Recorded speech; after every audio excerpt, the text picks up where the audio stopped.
என்னடா கண்ணா, ஆபீஸ் வேலை எப்படி போயிட்டு இருக்கு? வேலையெல்லாம் நல்லா தான்ப்பா போயிட்டு இருக்கு. ஆர்டர்லாம் டெய்லி தான் வருது. ஆனா அன்னன்னைக்கு வர வேலையை தான் நம்மளால ஒண்ணுமே பண்ண முடியல. எப்படியாச்சும் பெண்டிங் ஆயிருது. அப்பா வேணா ஒரு யோசனை சொல்லவா? இல்ல நானே ஒரு ஐடியா வச்சிருக்கேன்ப்பா. இப்போ இல்லைண்ணா, சொல்லுங்க தம்பி. டெய்லியும் வர ஆர்டர் நீங்க கம்ப்ளீட் பண்ணிட்டீங்கன்னா உங்களுக்கு சம்பளம் இல்லாமல் 200 எக்ஸ்ட்ரா தரேன். ஓகேவா? சரிங்க தம்பி. இனிமே பாருங்க வேலை எப்படி நடக்குதுன்னு. Sir sorry sir. நேற்று உங்களுக்கு டெலிவரி ஆயிருக்கணும். கொஞ்சம் ஒரு பேசினால பண்ண முடியல. நீ கண்டிப்பாக உங்களுக்கு டெலிவரி ஆயிரு சார். தேங்க்யூ. இவரும் நிற்காம தான் வேலை செஞ்சுட்டு இருக்காரு. அப்போ ஏன் ஏன்டா கண்ணா ஒரு மாதிரி இருக்க? என்னாச்சு? ஒன்றும் இல்லைப்பா, டெய்லியும் நிறைய ஆர்டர் வருது. ஆனால் ஒரு நாள் கூட அதை முழுசாக கம்ப்ளீட் பண்ண முடியலப்பா. அவரு தினமும் வேலை செஞ்சுக்கிட்டு தான் இருக்காரு. ஆனால் ஏன் என்னன்னு எனக்கு ஒன்றுமே புரிய மாட்டேங்குது. வேலு, ஒரு நிமிஷம் இங்க வாப்பா.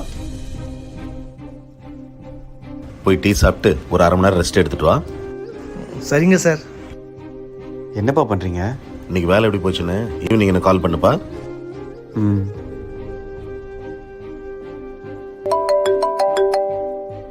சொல்லுப்பா. பா, எப்படின்னே தெரியல. இன்னைக்கு டார்கெட் முடிச்சிட்டப்பா. எப்படி?